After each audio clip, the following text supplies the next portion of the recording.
ॐ नमो भगवते वासुदेवाय। ॐ नमो भगवते वासुदेवाय। ॐ नमो भगवते वासुदेवाय।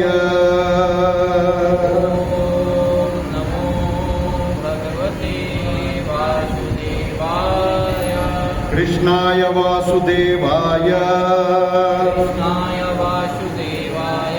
देवकी नंदनाय च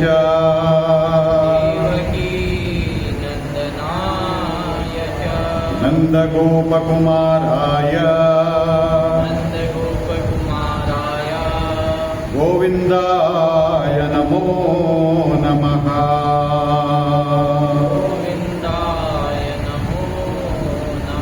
कृष्णाय वासुदेवाय देवकी नंदनाय च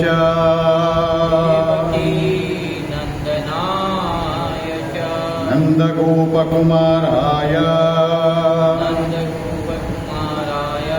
गोविंदाय नमो नमः।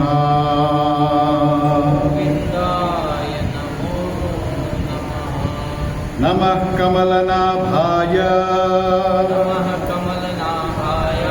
नमः कमलमालिने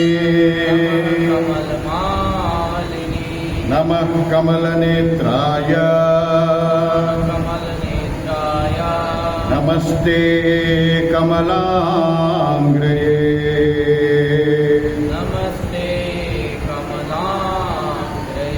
नारायणं नमस्कृत्य नरं चैव नरोत्तमं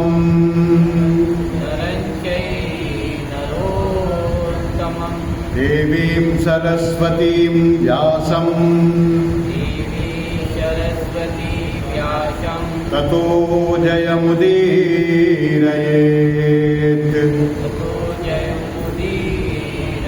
कृष्णाय वासुदेवाय हरये परमात्मने प्रणतः क्लेशनाशाय गोविंदाय नमो नमः।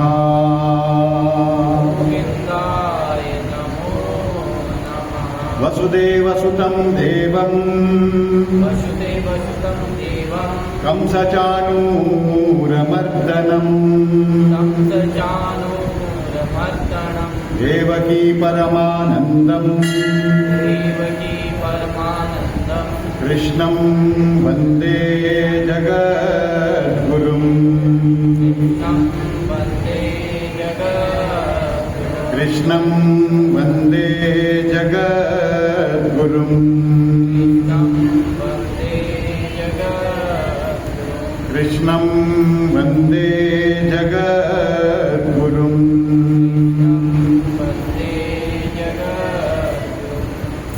अभी भगवान का स्वरूप को ध्यान में रखते हुए भगवान का भजन कर लीजिए।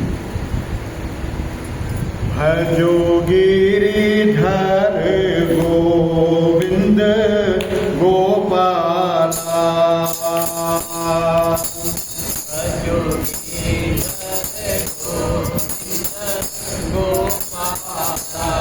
भजो गिरिधर गोविंद गोपाला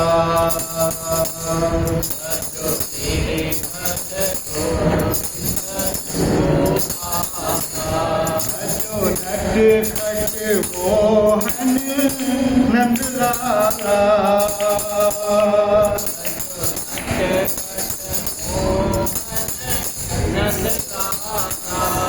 जो नट खट मोहन नंदलाला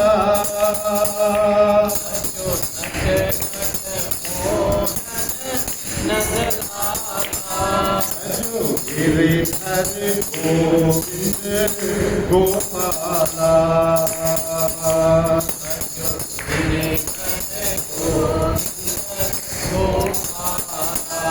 भजो गिरिधर गोविंद गोपाला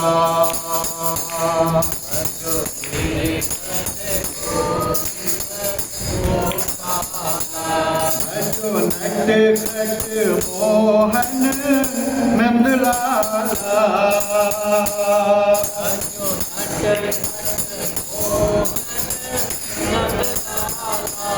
भजो नट खट मोहन नंदलाला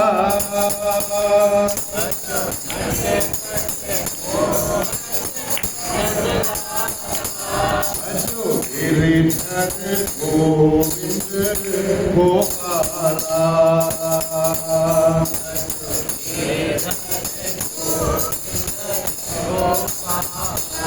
भजो गिरिधर गोविंद गोपाला।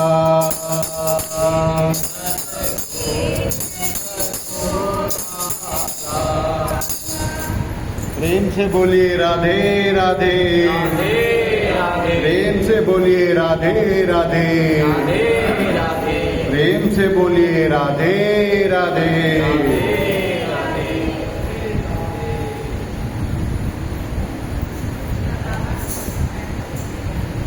अब आप लोग सावधान हो जाइए, क्योंकि हम लोग अब पंचम वेद श्रीमद् भागवत महापुराण का पारायण करेंगे। तो आज के पारायण में पंचम स्कंद का 12वां अध्याय, 12वां अध्याय अथा द्वादशो अध्याय। तो इसमें विषय है रघुगण का प्रश्न और भरत जी का समाधान। वो जो बताए ज्ञान, अब इनको संदेह है, फिर प्रश्न किए, अब जो है फिर भरत जी महाराज जो है वो इनको समाधान देंगे।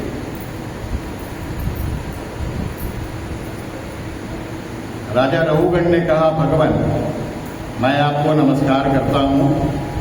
आपने जगत का उद्धार करने के लिए ही यह देह धारण की है। योगेश्वर, अपने परमानंदमय स्वरूप का अनुभव करके आप इस स्थूल शरीर से उदासीन हो गए, है ना।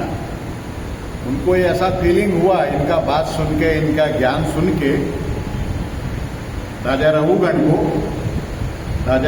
बोल रहे हैं, आप जो है परमानंद स्वरूप का आपने अनुभव कर लिया है, और ये जो स्थूल शरीर है इससे आप उदासीन हो गए, है ना। तथा एक जड़ ब्राह्मण के वेश से अपने नित्य ज्ञानमय स्वरूप को जन साधारण की दृष्टि से ओझल किए रहते हैं, ओझल किए हुए हैं, है ना। बोल रहे हैं कि ये जो स्थूल शरीर है आपका, उससे आप परे हो गए, है ना। उसके प्रति आपका भाव जो है वो उदासीन है, और आपको देखने में ऐसा लग रहा है जैसे आप जड़वत है ना, जैसे आप कुछ नहीं जानते, ऐसा लग रहा है आप देखने से। मैं आपको बार बार नमस्कार करता हूँ। ब्रह्मन जिस प्रकार ज्वर से पीड़ित रोगी के लिए मीठी औषधि और धूप से तपे हुए पुरुष के लिए शीतल जल अमृत तुल्य होता है, उसी प्रकार मेरे लिए जिसकी विवेक बुद्धि को देहाभिमान रूप विषैले सर्प ने डस लिया है, आपके वचन अमृतमय औषधि के समान है। जैसे धूप से हम लोग जाते हैं ना घर में, तो थोड़ा पानी पी लेते हैं ना, तो वही अमृत जैसा लगता है। और जो बुखार से पीड़ित है 4 दिन से, उसको अगर दवा मिल जाए, है ना, तो बोलेगा पहले दवा खाएंगे, खाना बाद में खाएंगे, पहले दवा खाएंगे, मेरा बुखार ठीक हो जाए थोड़ा। उसी तरह से रघुगण बोल रहे हैं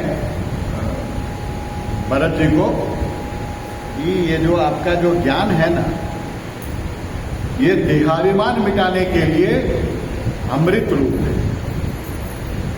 मेरे अंदर जो देहाभिमान है कि मैं राजा हूँ, मैं धनवान हूँ, मैं बलवान हूँ, मेरा इतना सैनिक है, मेरा इतना फौज है, ये जो मेरे अंदर अहंकार है, इस अहंकार को मिटाने के लिए आपका जो ये जो ज्ञान है वो अमृत के समान है।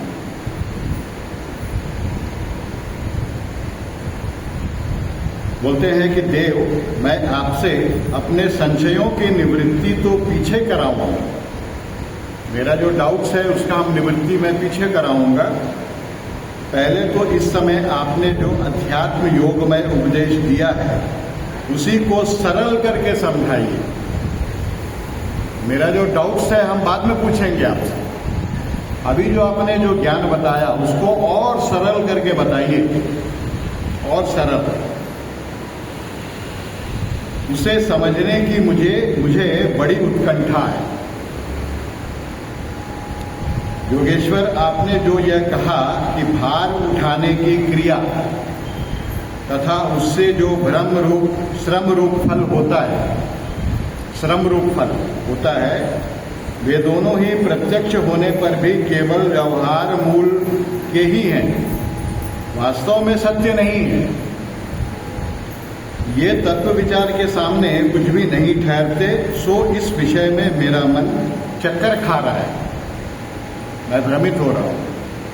आपके इस कथन का मर्म मेरी समझ में नहीं आ रहा है। आप जो बोले ये वाला, ये मेरी समझ में नहीं आया है, तो कृपया इसको बताइए पहले। तो जड़ भरत ने कहा, पृथ्वी पते, यह देह पृथ्वी का विकार है ना। ये देह जो है पृथ्वी का विकार है। देह क्या है? पृथ्वी का विकार है। जैसे कोई मर जाने पर हम लोग क्या बोलते हैं? हम मिट्टी में जा रहे हैं, बोलते हैं ना, मिट्टी में जा रहे हैं। तो ये पंच महाभूत से बना है, आकाश, वायु, अग्नि, जल और पृथ्वी। ये पांच तत्व से ही सबका शरीर बना है। जितना भी आप देख रहे हैं शरीर, चाहे मनुष्य का हो, चाहे कीड़ा मकोड़ा हो, चाहे पशु पक्षी हो, सब ये पांच तत्व से ही बना है। छठवां कोई तत्व नहीं है, स्थूल तत्व है। तो सबसे स्थूल है पृथ्वी, सबसे स्थूल है पृथ्वी। पृथ्वी किससे आया? जल से प्रकट हुआ। तो पृथ्वी से सूक्ष्म है जल। जल किससे आया? अग्नि से प्रकट हुआ जल। तो जल से सूक्ष्म है अग्नि, बड़ा भी है। पृथ्वी से बड़ा जल, जल से बड़ा अग्नि, सूक्ष्म भी है, सूक्ष्म भी है। जल आया वायु से प्रकट हुआ। तो जल तत्व से वायु जो तत्व है वो बड़ा भी है, सूक्ष्म भी है। और वायु जो है वो आकाश से आया। आकाश से वायु सबसे पहले प्रकट हुआ। आकाश मतलब क्या है? आकाश मतलब कुछ नहीं। आकाश का मतलब होता है जो सबको अवकाश दे, अवसर दे, वही आकाश। आकाश कहाँ पर है? हम लोग ऊपर देखते हैं। ऊपर तो है, यहाँ भी है, अंदर भी है, सब जगह आकाश है। जो खाली स्थान है उसी को आकाश बोलते हैं। और आकाश ऐसा नहीं है वहाँ खाली में है, यहाँ पर नहीं है। हमारे अंदर भी आकाश है, हमारे अंदर भी आकाश है। वायु है, अग्नि है, जल है, मिट्टी, मिट्टी का भी अंश है। ये पांच चीज से बना है, ये पंच तत्व का शरीर है। इसीलिए देखिए जब किसी को जला दिया जाता है ना तो बोलता है आज रमेश पंच तत्व में मिल गया, बोलते हैं ना। हाँ, बोलते हैं ना, क्यों बोलते हैं? ये पांच तत्व का जो शरीर बना हुआ है वो अपने अपने तत्व में विलीन हो जाता है। है ना। चाहे कोई हो, आप उसको जला दीजिए या गाड़ दीजिए जमीन में या फेंक दीजिए छत के ऊपर गिद्ध खाने के लिए, पंच तत्व में ही विलीन होगा किसी भी मार्ग से। ये नियम है प्रकृति का। तो बोलते हैं यह देह पृथ्वी का विकार है। पाषाणादि से इसका क्या भेद है? जब यह किसी कारण से पृथ्वी पर चलने लगता है तब इसके भारवाही आदि नाम पड़ जाते हैं। ये शरीर जो है पृथ्वी का ही अंश है ना। इसके दो चरण हैं, उनके ऊपर क्रमशः टखने, पिंडली, घुटने, जांघ, कमर, वक्षस्थल, गर्दन और कंधे आदि अंग हैं शरीर के।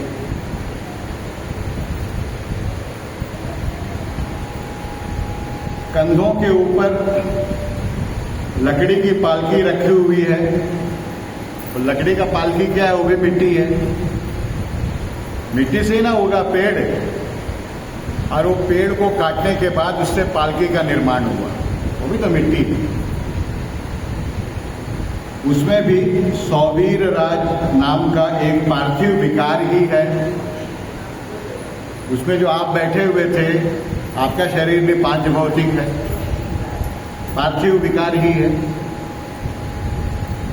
जिसमें आत्मबुद्धि रूप अभिमान करने से तुम मैं सिंधु देश का राजा हूं, है ना।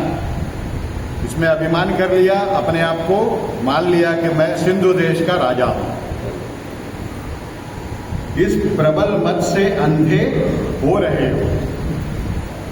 राजा को बोल रहे हैं, इस प्रबल मत से तुम अंधे हो रहे हो कि मैं राजा हूं, मेरे पास बहुत धन संपत्ति है, मेरे पास बहुत साम्राज्य है, सेना है, फौज है, सब अहंकार। किंतु इसी से तुम्हारी कोई श्रेष्ठता सिद्ध नहीं होती। कोई कितना बड़ा साम्राज्य हो, कोई वैल्यू नहीं है उसका, सब मिट्टी है ना।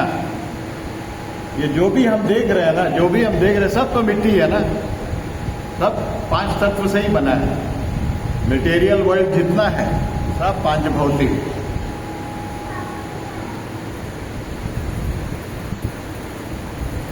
देखिए ये चीज न्यूटन बताए थे ना।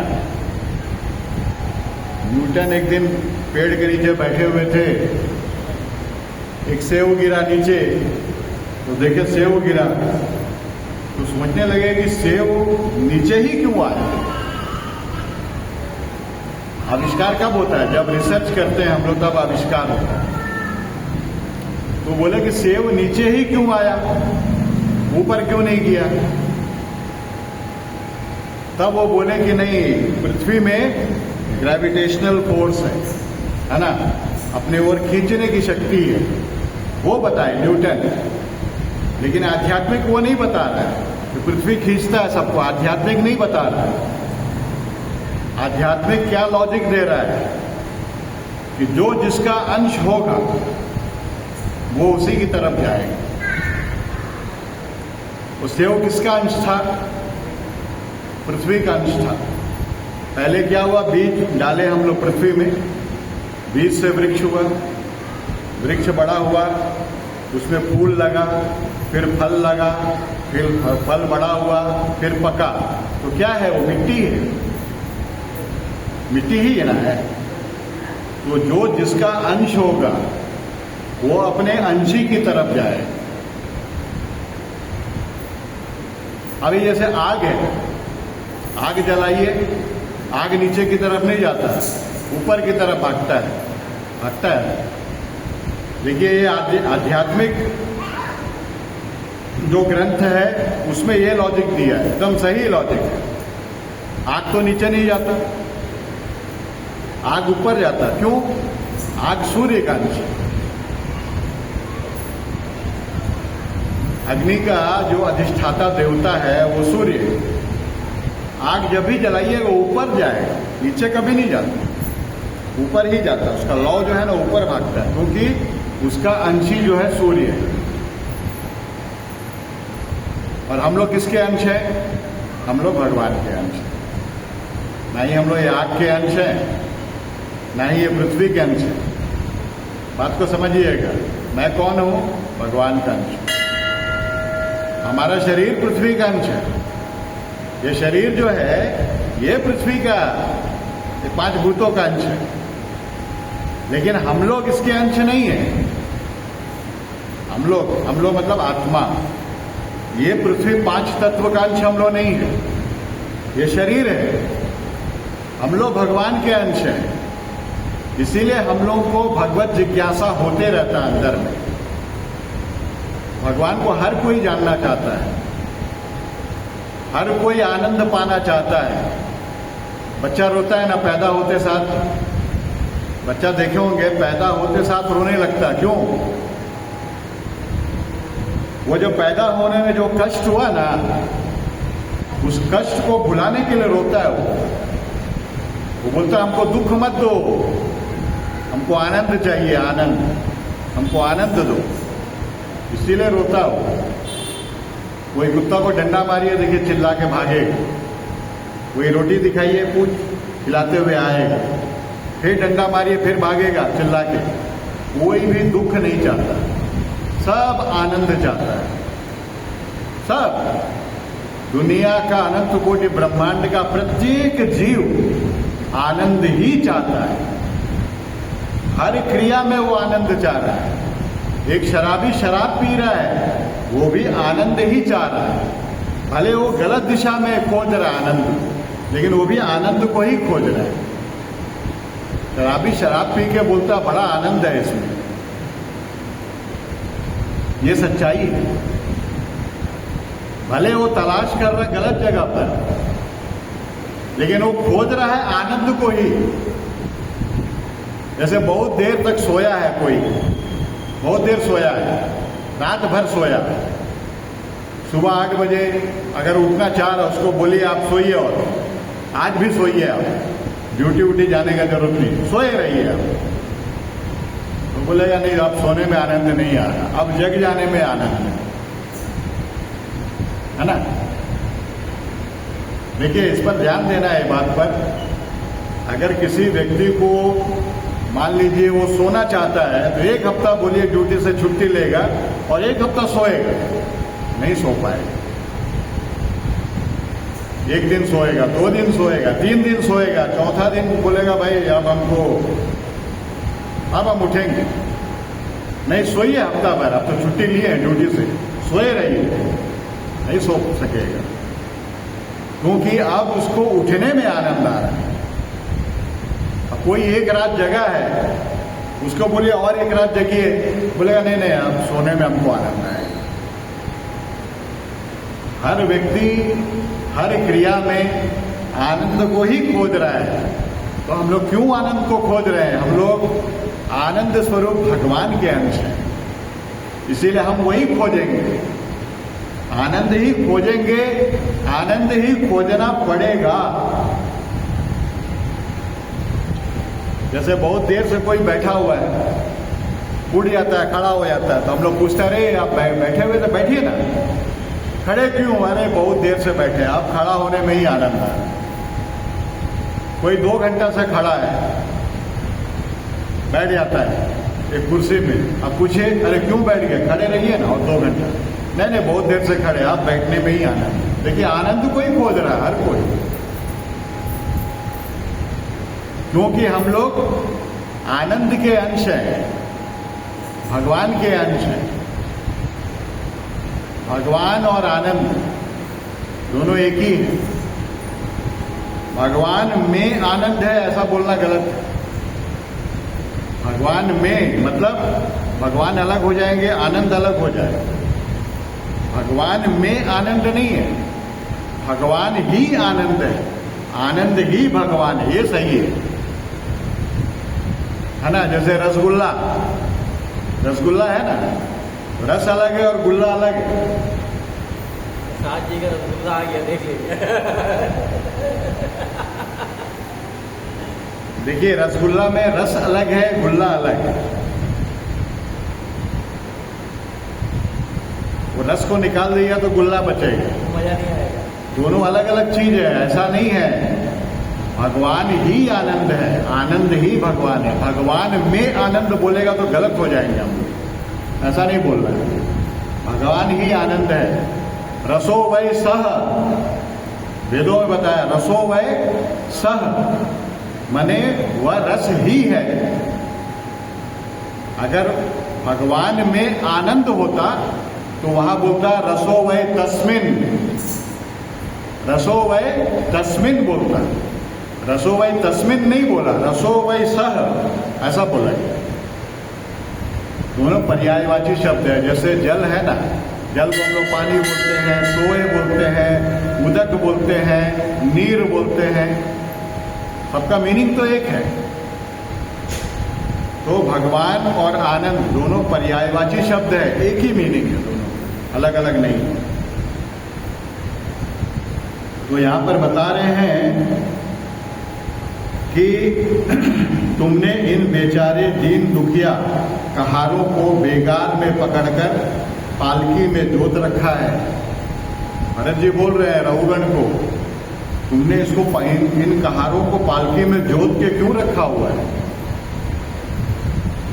और फिर महापुरुषों की सभा में बढ़ बढ़कर बातें बनाते हो कि मैं लोगों की रक्षा करने वाला हूं। यह तुम्हें शोभा नहीं देता। हम देखते हैं कि संपूर्ण चराचर भूत सर्वदा पृथ्वी से ही उत्पन्न होते हैं और पृथ्वी में ही लीन हो जाते हैं। ये शरीर बना पंचमहाभूत से, इसी में लीन हो जाएगा, किसी का भी शरीर हो। अतः उनके क्रिया भेद के कारण जो अलग अलग नाम पड़ गए हैं, बताओ तो उनके सिवा व्यवहार का और क्या मूल है? इस प्रकार पृथ्वी शब्द का व्यवहार भी मिथ्या ही है, वास्तविक नहीं है, क्योंकि यह अपने उपादान कारण सूक्ष्म परमाणुओं में लीन हो जाती है ना। देखिए, महाप्रलय में क्या होता है, ये जो पृथ्वी है जल में लीन हो जाता है जब प्रलय होता है, महाप्रलय। और जल जो है अग्नि में लीन हो जाता है, अग्नि जो है वायु में लीन होता है, वायु जो है आकाश में लीन होता है, आकाश महान में लीन होता है, महान जो है महातत्व में लीन होता है, महातत्व जो है प्रकृति में लीन होता है, और प्रकृति जो है वो भगवान में लीन होता है। भगवान के महोदर में रहते हैं हम लोग। जब फिर वो मन में संकल्प करते हैं तब फिर हम लोग प्रकट होते हैं। जैसे मकड़ा अपने मुंह से जाला निकालती है, जाला निकालती है ना, जाला निकाल के उसमें खेलती है, फिर क्या करती है, जाला को फिर निकल जाती है।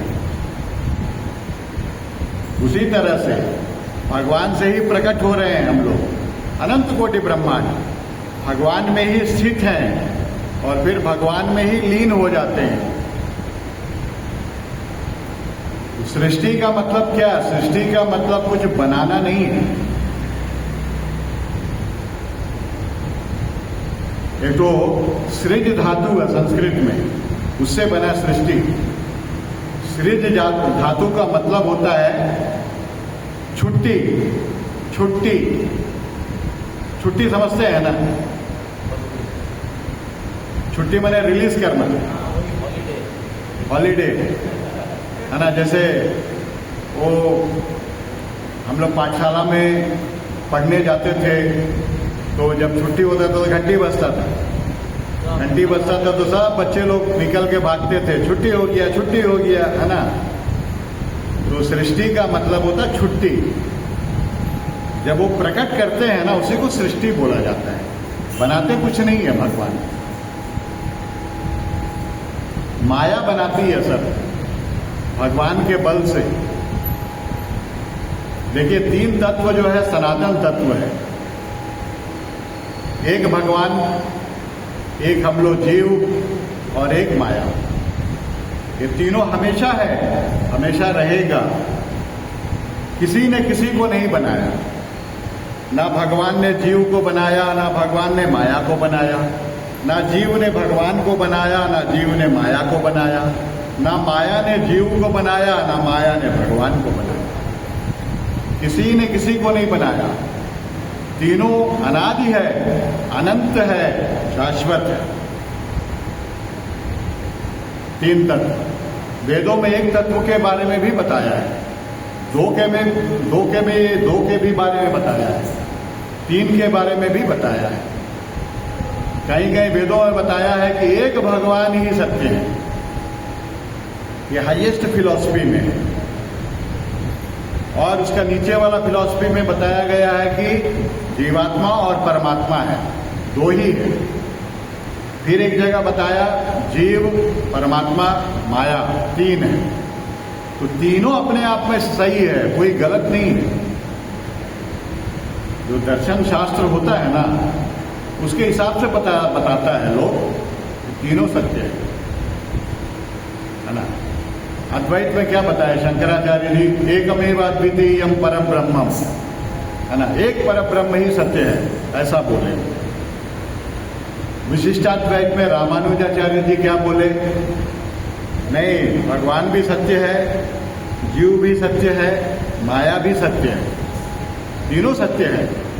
लेकिन भगवान जो है वो माया और जीव दोनों का शासक है, दोनों पर शासन करता है, प्रेरक है, इस तरह से बताया।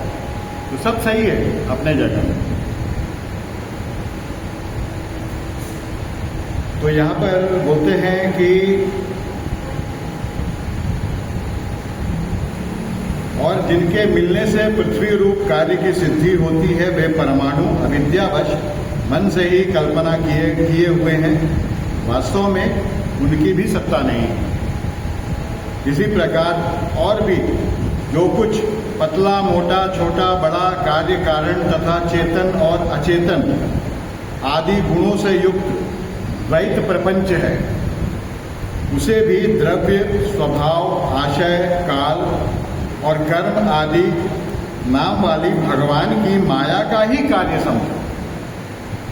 ये जो भी दिख रहा प्रपंच जो है, ये भगवान की माया का कार्य है।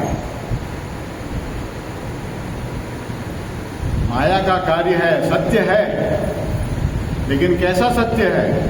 अनित्य सत्य है। ये जो भी दिख रहा है ये झूठ नहीं है, झूठ नहीं है, लेकिन क्या है? ये अनित्य सत्य है। नित्य सत्य परमात्मा है और जीव है, नित्य सत्य। और ये जो दिख रहा है ये सत्य है, लेकिन अनित्य है, माने ये रहेगा नहीं, एक दिन इसका नाश हो जाएगा। विशुद्ध परमात्मा रूप अद्वितीय तथा भीतर बाहर के भेद से रहित परिपूर्ण ज्ञान ही सत्य वस्तु है। माने बोल रहे एक भगवान ही सत्य है, परम सत्य है ना। इसीलिए हम लोग बोलते हैं राम नाम सत्य है ना।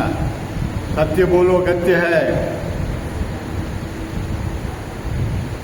लेकिन राम नाम सत्य कब बोलते हैं?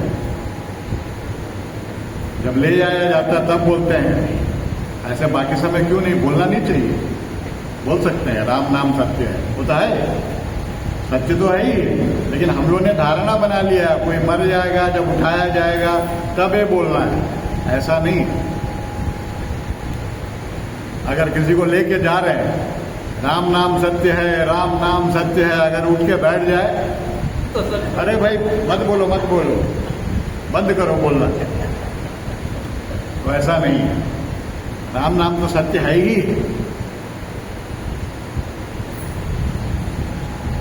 तो ये जो है ना, ये मैंने अज्ञानता वाला ज्ञान नहीं रखना है, हम लोग हटा देना है। बहुत लोग बोलते हैं राम नाम सत्य है, मत बोलो, वो मरने पर बोला जाता है। बहुत लोग ऐसा भी मान्यता है मरने पर ही गीता का पाठ होना चाहिए। ऐसे गीता का पाठ नहीं करना चाहिए, बहुत लोग बोलते हैं। हाँ, इस तरफ नॉर्थ साइड में नहीं मालूम, हम लोग हमारे साउथ साइड में एक सिंगर हुए थे, बहुत बड़े सिंगर, रफी साहब जैसा, वो सिंगर जो है ना, गीता में जो 700 श्लोक हैं उसमें से 107 श्लोकों को सुरबद्ध करके वो रिकॉर्डिंग किए थे। उनका कैसेट बहुत चला, बहुत बड़े सिंगर थे वो। हाँ, यशोदास नहीं, मैं उनका नाम था वेंकटेश्वर राव, बहुत फेमस सिंगर, बहुत बड़े, मैंने मोहम्मद रफ़ी, साउथ का मोहम्मद रफ़ी बोल सकते हैं उनको, बहुत बड़े सिंगर। तो उनका जो 1 घंटा 13 मिनट का है वो, तो श्लोक को, वो संगीतकार भी थे ना, तो श्लोक को सुरबद्ध करके ना उसको गाए, गीता का श्लोक है ना, कभी मैं सुनाऊंगा वो श्लोक, वो गाए। गाने के बाद उसका क्या मीनिंग है, वो मीनिंग भी तेलुगु भाषा में बताया है ना। तो लगभग 107 श्लोक या 108 श्लोक वो गाए थे। सारा श्लोक मुझको कंठस्थ हो गया, बार बार सुनते थे। तो ऐसा धारणा हो गया वहाँ में कि जब कोई मरता था ना तो वो कैसेट लगाता था। इतना अज्ञानता है। अरे वो गाए कि भाई पूरा गाना जो है पूरा सुनना, उतना पेशेंस नहीं है किसी के पास सुनने का। अगर 700 श्लोक का रिकॉर्डिंग वो करते तो करीब 7-8 घंटा लगता सुनने में, कौन उतना सुनेगा? किसी का है पेशेंस? नहीं है।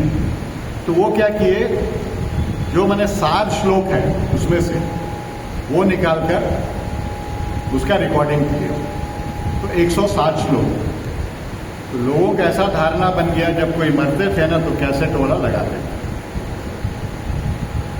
जैसे विदाई का गाना है ना, जब विदाई होता है लड़की का, वाला गाना लगाया, बाबुल की दुआएं लेती जा, या तुझको सुखी संसार मिले, देखिएगा जरूर बजेगा। और एक गाना, चलो रे डोली उठाओ कहार पिया मिलन की रुत आई, ये भी बजता है ना। वो कुछ गाना है विदाई का, वो जरूर बजेगा। हाँ, तो ये देखिए, ये जो अज्ञान है ना, इसको हटाना हो।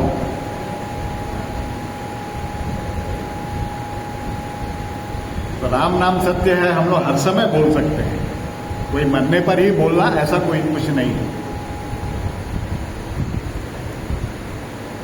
तो यहाँ बता रहे हैं कि वह सर्वांतरवर्ती और सर्वथा निर्विकार है। माने भगवान के बारे में बताया जा रहा है, परमात्मा के बारे में, वो सब जगह है।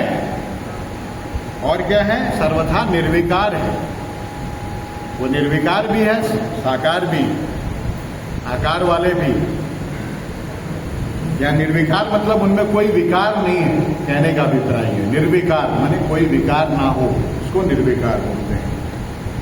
उसी का नाम भगवान है, और उसी को पंडित जन वासुदेव कहते हैं। फिर जड़ भरत जी बोल रहे, रघुगण महापुरुषों के चरणों की धूलि से अपने को नहलाए बिना केवल तप, यज्ञादि वैदिक कर्म, अन्नादि के दान, अतिथि सेवा, दीन सेवा आदि गृहस्थोचित धर्मानुष्ठान, वेदाध्ययन अथवा जल, अग्नि या सूर्य की उपासना आदि किसी भी साधन से यह परमात्म ज्ञान प्राप्त नहीं हो सकता। परमात्मा का ज्ञान वेदाध्ययन से नहीं होगा, तप से नहीं होगा, व्रत से नहीं होगा, यज्ञ से नहीं होगा, कर्म से नहीं होगा। गीता में भी भगवान ने बताया 11 का 53, 11वें अध्याय का 53 नंबर श्लोक में।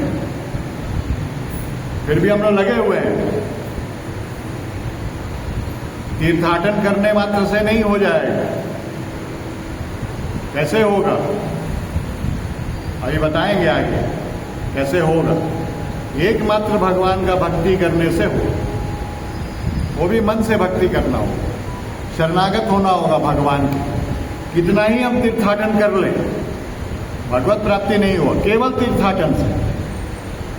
अगर आपका मन है वहां में तीर्थाटन में, पूरा मन से आप कर रहे हैं, तब हो सकता है। मन का प्लस होना जरूरी है, मैं बार बार बता रहा हूं, मन का प्लस होना जरूरी है। मन अगर माइनस हो गया तो 0/100 हो जाए। सारा कर्म धर्म जो है ना 0/100 हो जाएगा। माने क्या, वो अच्छा है, वो रिकॉर्डिंग होगा, भगवान रिकॉर्ड करेंगे उसको, लेकिन उसका फल क्या है, स्वर्ग आदि लोग दे देंगे, भगवत प्राप्ति नहीं हो।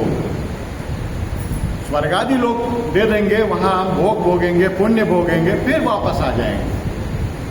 क्षीणे पुण्य मर्त्य लोकम विशंति, वापस आ जाएंगे। हमारा उद्देश्य क्या है, भगवत प्राप्ति। तो भगवत प्राप्ति करने के लिए एकमात्र भगवान का शरणागत होना होगा, भक्ति करना, तभी भगवान मिलेंगे। नहीं तो बाकी सब मिलेंगे, भगवान नहीं मिलेंगे। अभी जो तीर्थाटन में लोग जा रहे हैं, बहुत अच्छा चीज है। अभी देखिएगा तिरुपति या वैष्णो देवी या जो बड़े बड़े तीर्थाटन तीर्थ स्थल है ना, वहां में देखिए लाखों का संख्या है, भीड़ है ना। ऐसा लगे जैसे भक्ति का बाढ़ आ गया है वहां। तो सब क्या करने जाते हैं, भगवान से मांगने जाते हैं, भगवान को मांगने नहीं जाते। मेरा जो अनुभव है मैं बता रहा हूं, भगवान से मांगने जाते हैं, भगवान को मांगने नहीं जाते। मेरा लड़का नहीं है, लड़का दे दो, मेरा लड़का का नौकरी नहीं है, भगवान नौकरी करवा दो, हम हुंडी में आके 20,000 डालेंगे, यही ना मांगने जाते हैं। बहुत कम लोग हैं, गिने चुने लोग होंगे जिसका कोई कामना नहीं है, बिना कामना का जाते हैं भगवान का दर्शन करने। ऐसे भी लोग हैं, लेकिन आप उंगलियों में गिन सकते हैं वैसे लोग। अधिकतर लोग कामना लेकर ही जाते हैं, अधिकतर 99.9%।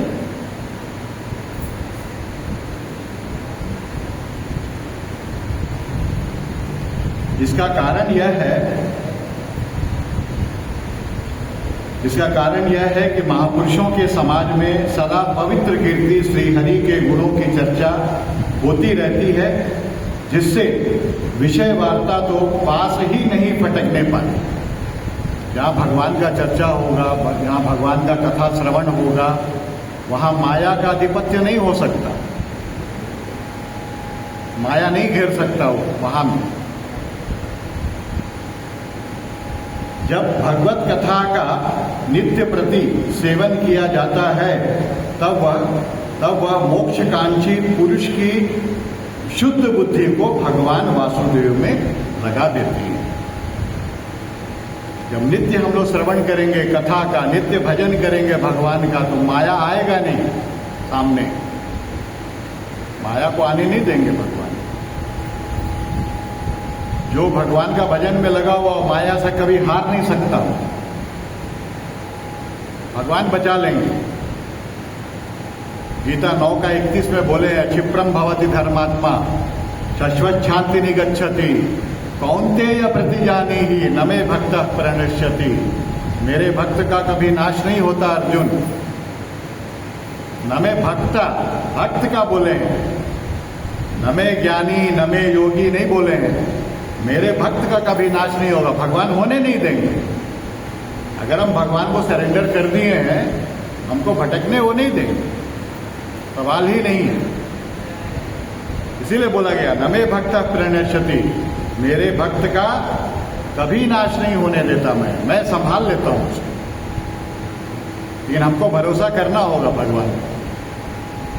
अगर हम भरोसा नहीं रखेंगे तब तो फिर वो नहीं संभालेंगे।